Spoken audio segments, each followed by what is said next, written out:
కామారెడ్డి జిల్లా దోమకొండ మండలం నంచనూరు గ్రామ సర్పంచ్ అభ్యర్థిగా నామినేషన్ వేసిన గిరికంటి నరేష్ మాట్లాడుతూ తన గ్రామానికి ఎన్ని సమస్యలున్నా ముఖ్యంగా గ్రామంలో డ్రైనేజీ సమస్య, రోడ్లు సరిగా లేకపోవడం మరియు యువతకు సరైన ఉద్యోగం లేకపోవడం, గ్రంథాలయం లేకపోవడం తాము గెలిస్తే ఈ సమస్యలన్నింటినీ ప్రభుత్వాన్ని దృష్టికి తీసుకెళ్లి మన మాజీ శాసనసభ్యులు షబ్బీర్ అలీతో మాట్లాడి అభివృద్ధి చేస్తారని అన్నారు. గ్రామ పోచమ్మ దగ్గర సీసీ రోడ్ సమస్య, డ్రైనేజీ సమస్య ఎక్కువగా ఉన్నది కావున ఆ సమస్యలు నేను గెలిచిన వెంటనే సమస్యను తీరుస్తానని అన్నారు. సర్పంచ్ ఎలక్షన్లో మన గిరగంటి నరేష్ గారు నిలబడ్డారు. ఆయన మాట్లాడుతూ గ్రామ అభివృద్ధి, అదేవిధంగా విద్య, వైద్యం అన్ని విధాలుగా మా గ్రామానికి అందాలని, దాని పట్ల నేను ఎంతో కృషి చేస్తున్నానని ప్రతి ఇక్కడ యువకులు వాళ్ళు కూడా ఒకసారి దానిపై మాట్లాడతారు. ఒకసారి అడిగే ప్రయత్నం చేయండి.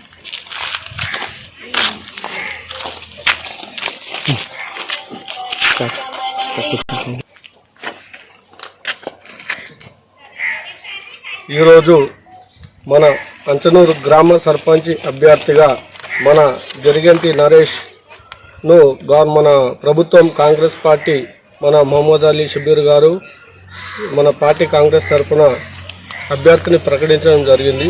కాబట్టి మన గ్రామంలో సర్పంచ్ అభ్యర్థిగా మన గిరిగంటి నరేష్ గారికి మీ అమూల్యమైన ఓటు వేసి కాంగ్రెస్ పార్టీని గెలిపించాలని, మరియు ఈయన ఒక గుర్తు ఉంగరం గుర్తు కాబట్టి ఉంగరం గుర్తు పైన ఓటు వేసి మన గ్రామ ప్రజలు భారీ మెజార్టీతో గెలిపిస్తారని ఆశిస్తూ, అదేవిధంగా మన ఈరోజు కాంగ్రెస్ ప్రభుత్వము ఉన్నది కాబట్టి మన ప్రభుత్వంలో ఉన్న వ్యక్తిని మన గిరిగంటి నరేష్ గారిని ఉంగరం గుర్తు పైన ఓటు వేసి గెలిపిస్తేనే మన గ్రామం అభివృద్ధి దిశగా వెళ్తుంది. కావున ప్రతి ఒక్కరు కూడా ఆలోచించాల్సిన విషయం. మనకు ప్రభుత్వం ఉన్నది కాబట్టి ఈరోజు మన ఇప్పుడు అలా కనిపిస్తున్నటువంటి ఈ ఇందిరమ్మ ఇండ్లు మాత్రం ఇప్పుడు పనులు జరుగుతున్నాయి. ఒకసారి ఇండ్లను కూడా చూపించాలి.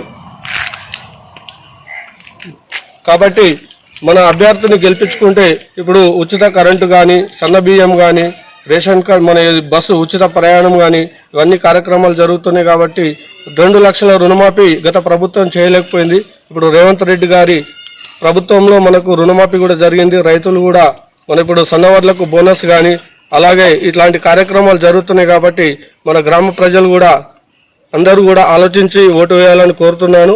కంపల్సరీ భారీ మెజార్టీతో మన అభ్యర్థిని గెలిపించుకుంటే బాగుంటుందని, రేపు జరగబోయే అభివృద్ధి కార్యక్రమాలు నరేష్ ఉంటేనే జరుగుతుంది. ఇంకా వేరే వాళ్ళు పోటీలో ఉన్నారు. ప్రభుత్వంలో లేని వారికి ఓటేసి మన ఈ పీరియడ్ను వృధా చేసుకోకుండా ఆలోచించి గమనించి ఓటేసి ఉంగరం గుర్తుపైన ఓటేసి భారీ మెజార్టీతో గిరిగంటి నరేష్ గారిని గెలిపించాలని కోరుతున్నాను. ఇతను వెనుక మాజీ ఎంపీటీసీ, మాజీ సర్పంచ్ దొర్నాల లక్ష్మయ్య అనుభవజ్ఞుడు ఉన్నాడు. మేము కూడా గతంలో ఎంపీటీసీ చేసిన, సర్పంచ్ చేసిన, మన గ్రామ ప్రజలు నాకు అవకాశం కల్పించారు. మళ్ళీ అలాగే మేమిద్దరము వెనుకుండి ఈ గ్రామాన్ని అభివృద్ధి దిశలో తీసుకుపోవడానికి మేము సహకారాలు చేస్తాము.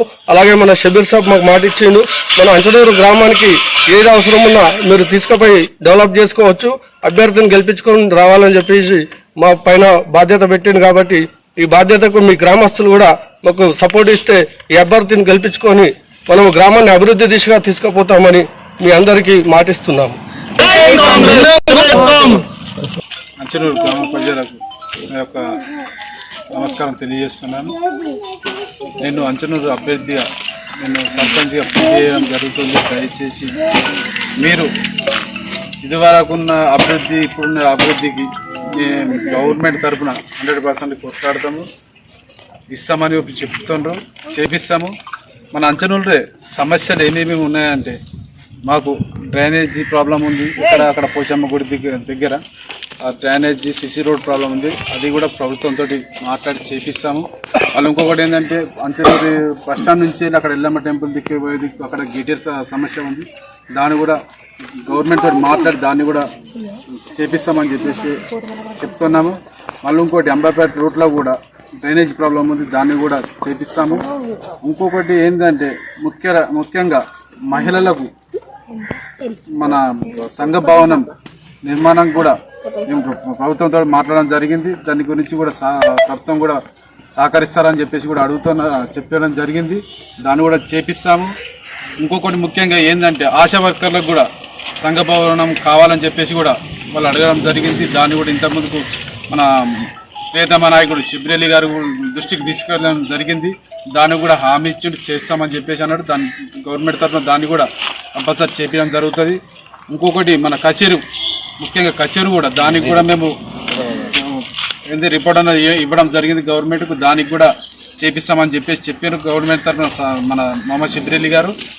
దీన్ని ఇంతకుముందుకున్న గవర్నమెంట్ ఏ విధంగా పనులు చేసింది, మేము ఏ విధంగా పనులు చేస్తామన్నది చిన్నగా మీరు ఆలోచించి మమ్మల్ని ఉంగరం గుర్తు ఒకసారి అవకాశం ఇచ్చి భారీ మెజార్టీతో గెలిపిస్తే కంపల్సరీ పనులు ఏవేవైతే ఉన్నాయో ఆ పనులు డ్రైనేజే కానీ గెటర్ మళ్ళీ సిసి రోడే కానీ ఇవి ఇప్పటిదాకా చెప్పడం జరిగిన సంఘ భవనాలు కానీ 100% అవి చేపిస్తాము. గవర్నమెంట్ తరఫున అది చెప్పడం జరిగింది, చేపిస్తాము కూడా.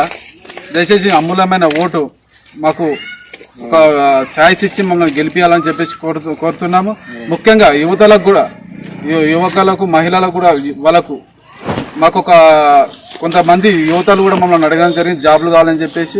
100% జాబ్ కూడా మేము సార్తో మాట్లాడతాము. ముఖ్యమంత్రి రేవంత్ రెడ్డి గారి కూడా అలా దృష్టికి తీసుకుపోవడం జరుగుతుంది. కంపల్సరీ తీసుకుపోతాము.